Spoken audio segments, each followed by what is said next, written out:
Hey, it's Craig.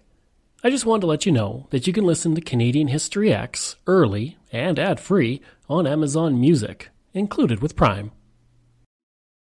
Greetings and welcome to another episode of Canadian History X. Before I continue, I want to mention you can support the podcast through Patreon by going to patreon.com/CanadaX. Now, I want to thank everybody. The podcast has reached number 1 on the history charts, and we're doing very well. And I've gotten a lot of great emails from people with some constructive criticism on how to improve the show, and I actually really do appreciate that. And one suggestion is getting rid of the music in the background, as well as talking a bit slower. And so I'm going to try and do both this episode. So, let's begin. The Canadian dollar goes back a very long way. Before Confederation, dollar notes were issued through the governments of the colony of British Columbia, the province of Canada, Nova Scotia, and Prince Edward Island. The most common type of banknote came from the province of Canada, which was evident in the fact that for a short period after Confederation in 1867, the first national currency of Canada was the Province of Canada notes. The first official Dominion of Canada notes were issued in 1870 in several denominations, including the $1 bill. Over the next 119 years, the $1 note would be a staple of Canadian currency, changing very little beyond the color and the monarch on the front of the note. Then, in 1987, something else came along, and the $1 Canadian banknote would disappear. Its replacement would become something uniquely Canadian, which is definitely a part of our heritage. The loonie. The loonie was not the first dollar coin Canada ever used. In 1911, the first silver dollar was struck, and in 1935, another was created to commemorate the Silver Jubilee of King George V. This dollar, known as the Voyageur dollar, thanks to the image of a voyageur and an indigenous man on the reverse, would be struck on a nearly annual basis and was used in circulation. Its last circulation strike would be in 1987, just as the loonie was being introduced. So this brings us to the loonie. In the early 1980s, vending machine operators and transit systems were lobbying the Canadian government to replace banknotes with coins. At the same time, the Royal Canadian Mint was also working on a new composition for a dollar coin that they hoped would lead to increased circulation. In 1985, a House of Commons committee released a report that stated it would be best for the dollar bill to be eliminated, even though there was no evidence of whether or not Canadians supported the move. For the government, the change seemed like a good idea, considering dollar bills only lasted less than a year before they needed to be replaced, while a dollar coin would last upwards of 20 years. This durability would result in cost savings of between $175 to $250 million based on government estimates. On March 25, 1986, the Government of Canada announced that a new dollar coin would be introduced and that the dollar bill would be phased out. This initial pressing of coins would be $300 million in total, costing $31.8 million or $67.5 million today. Thanks to the difference between the cost of production and the value of the coin, it was estimated that the mint would make up to $40 million a year on the coins, and the proceeds, $60 million over 5 years, would be put towards funding the 1988 Winter Olympics in Calgary. The government also announced that the coin would be the same size as the failed Susan B. Anthony coin in the United States, slightly larger than a quarter, and would be 11-sided and gold in color. So let's go to a news report from 1986 announcing the coming change. These are samples of the new dollar coin, gold-colored, 11-sided, and only slightly heavier and bigger than a quarter. When the actual coin is issued in January, it will bear the familiar Voyageur imprint, already found on Canadian nickel and silver dollars. By 1989, dollar bills will be slowly withdrawn from circulation. Dollar coins will replace the bills that are now stuffed into fare boxes, reduce the number of quarters we have to carry around, and save Canadian transit authorities $2 million annually in handling and processing all the wrinkled bills they get. Some consumers are worried the coins will mean too much change in their pockets. It's going to be heavier for one thing. The original plan for the loonie was to continue with the Voyageur theme of its predecessor, but the master dies for the coin that were struck in Ottawa were lost on their way to Winnipeg on November 3rd, 1986. This was a major problem, and a House of Commons committee investigated and found that there was no documented procedure by the Mint for transporting master dies, and that the die had been shipped by a local courier in order to save $43.50. This was not the first time it had happened. As an investigation found, the Mint had lost 3 dies in 5 years, but this was the most public. Usually the protocol is to package each side of the coin dies separately and send them in separate shipments.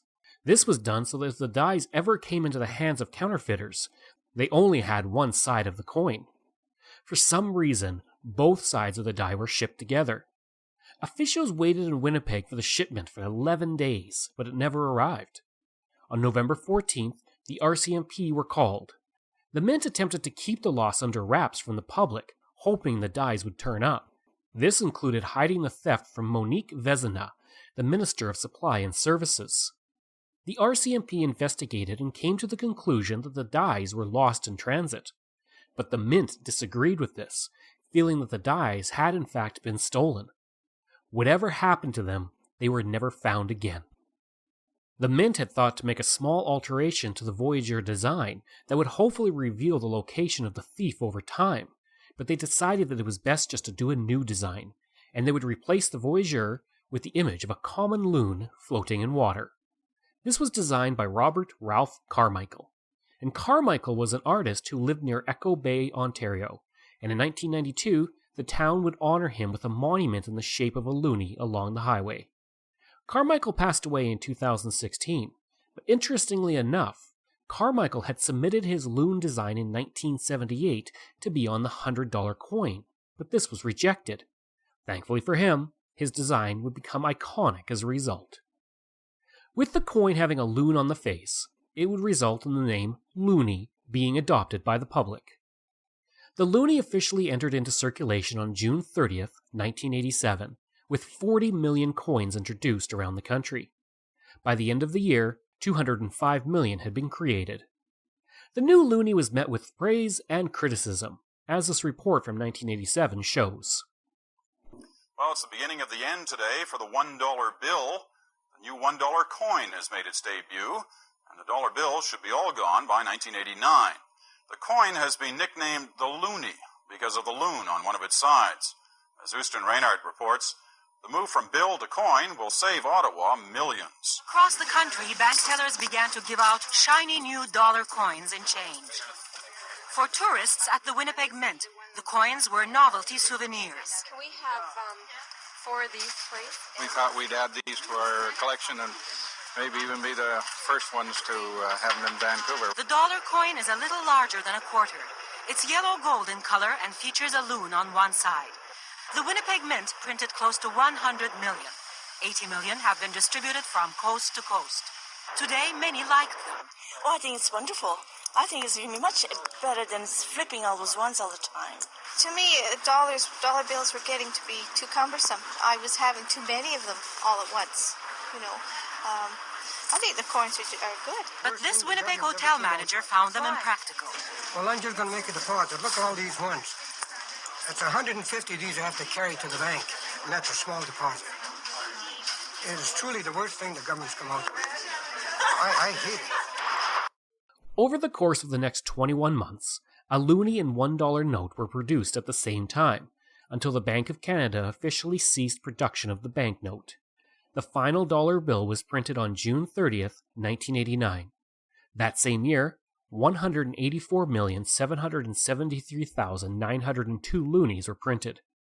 At first, people were not in favor of the new loonie, and they wanted a return to the dollar banknote. The Bank of Canada knew that people would not be in favor of the change at first, but by taking the banknote out of circulation, the acceptance of the loonie would be gradual with Canadians. As the last dollar bill went off the line, Canadians had mixed feelings according to this news report from 1989. You are witnessing the passing of the buck, the last print run of the last issue of the Canadian $1 bill. After June 30th, the Bank of Canada will be collecting and systematically destroying them. It hopes by this time next year the dollar bill will have all but disappeared. No, it's sad. That's why I'm in black.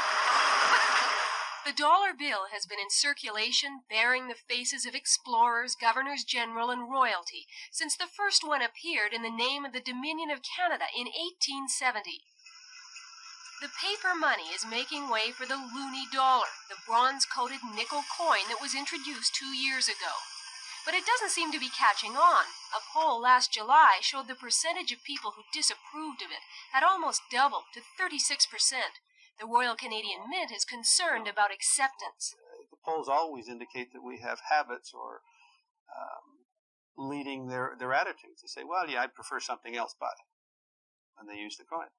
The Mint says studies show cashiers tend to favor the bills over the coins, and cashiers will tell you there's a reason for that. They don't really like to take the loonie. They would prefer the dollar bills. But many businesses say the coins are easier to handle, and the Canadian government says it will save money in the long run. Loonies last longer. The number of loonies put into circulation would fall over the next few decades, going from 68 million in 1990 to 17 million in 1996, followed by no loonies being produced from 1997 to 2001. Production would increase from 2.3 million in 2002 to 120 million in 2013, before falling sharply again to 24.9 million in 2014.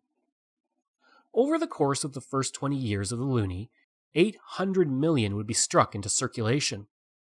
By 2017, 1.3 billion loonies had been produced, with each loonie lasting an average of 20 years.